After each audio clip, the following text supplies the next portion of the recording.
even know where that's from, Taurus, but I just want to sit in that energy and that vocal range. I feel like it's from some sci-fi show, but I also feel like it's got spiritual context to it. I cannot tell you, but it's...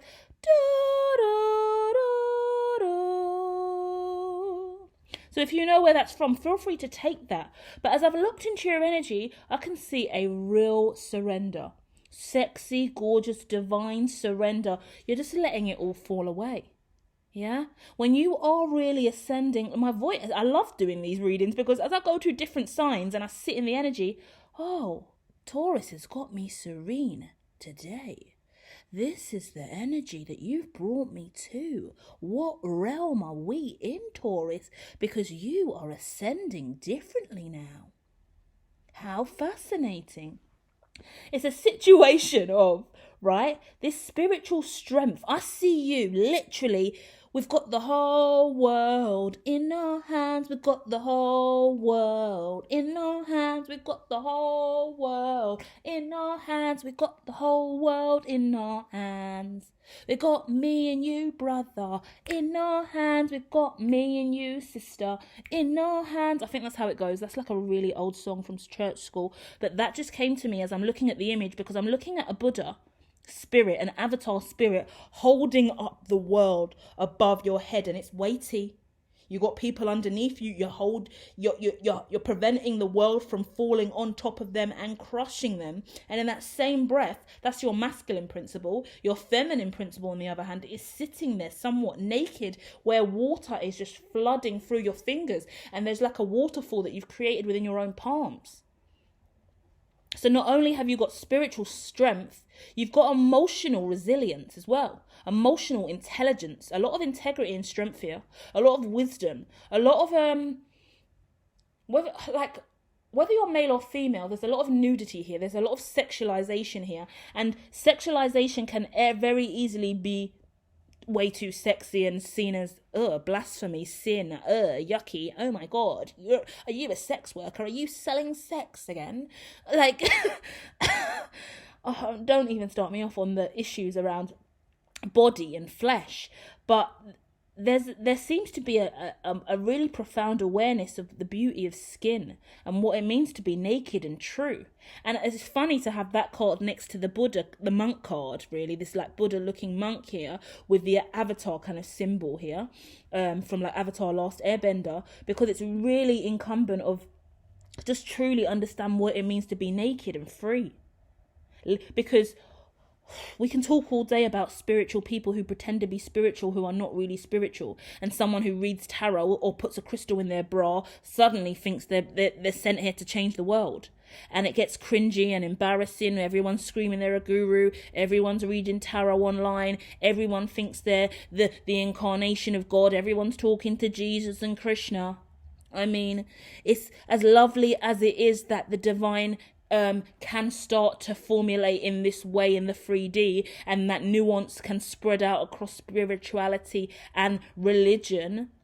It can be a very saturated arena with a lot of people with a lack of knowledge, not knowing what to do. So it is really reassuring to come and see a really strong masculine and feminine vibration here. Whatever you are or whatever you're aligned to, it shows me the balance within you. It also shows me you understand the depth of nudity and naked sacredness. So you probably like my tantric readings over here, sacred sex readings and tantric stuff, because it's really, I want to say, herbalistic, really naturalistic, really authentic, really raw, really nurturist. I don't even know if that's a word. I want to say naturist, but nurturist sounded more right, because you're just nurturing the true self. Yeah, free of anything else, understanding that we all exist here as energy. Yeah, we come in a physical vessel and we all have skin and bone, but at the end of the day, we are nothing but souls and energy.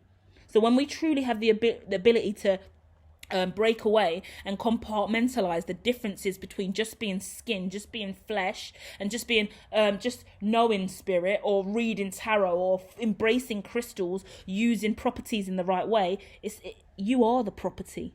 You are the biggest crystal of all. You are the world. The world is you, right? When you can embrace all those ideologies, I am God and God is me, and all of those kind of concepts without Fear. Let's talk about fear for a minute, because most people who even step into those kind of vibrations and terminology have got to worry about the Messiah complex, have got to worry about being too much or too grandiose. You're either narcissistic, trying to take over the world, the next Hitler, the next Nazi, an egomaniac, someone who's lost the plot and gone totally cuckoo, if you come up with these concepts that are out of everyday remit. You know, the everyday status quo of what we're allowed to say in the confinements of religion and belief.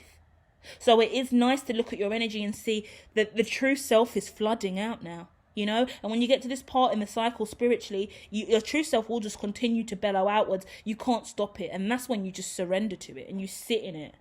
And you know what you've accomplished. You haven't got to sing it from the rooftops. You haven't got to scream about it. You haven't got to tell the world who you are and what you believe in and whip out all your crystals and tell everyone what they're called and what they've done for you. You haven't got to go and worship the moon to this degree. You haven't got to do anything.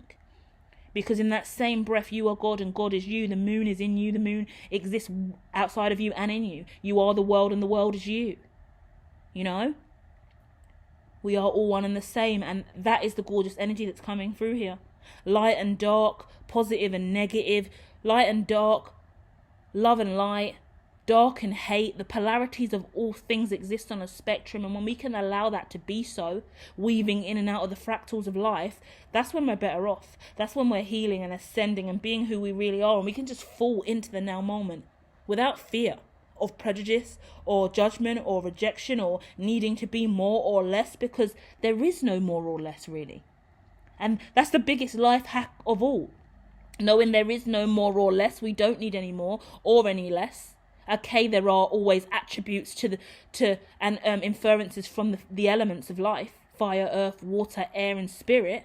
But the truth be told, that all manifests from within in the now moment, based on our third eye and perception of thoughts, feeling, and our alignment to our chakras. That's all it ever really is. Not a lot of people will understand that on the journey. Moreover, it's a situation of the spirituality is changing massively. I'll share this with you because I see the alignment in your cards and I think you would resonate if you do hit the like.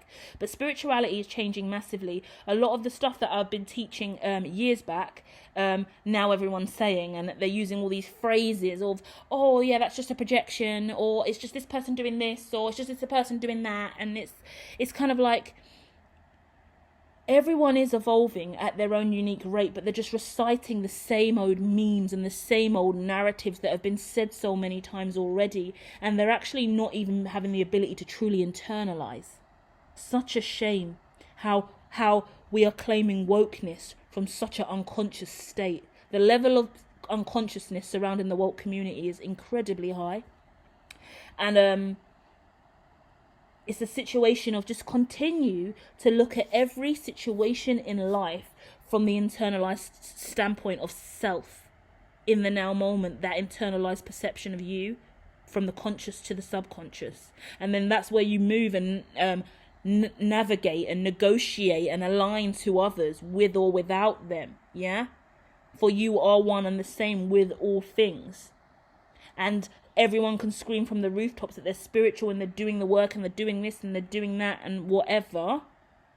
But the truth of the matter is, you can clearly see who is and isn't doing the work based on people's internalizations and their perceptions of the wider world. It really does speak for itself, and it is incredibly loud.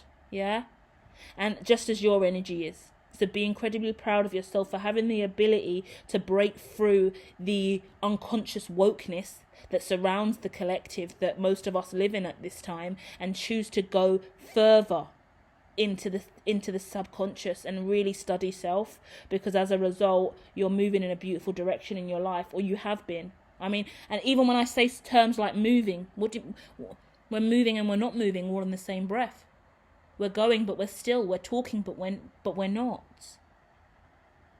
It all matters, but none of it does. Do you know what I mean?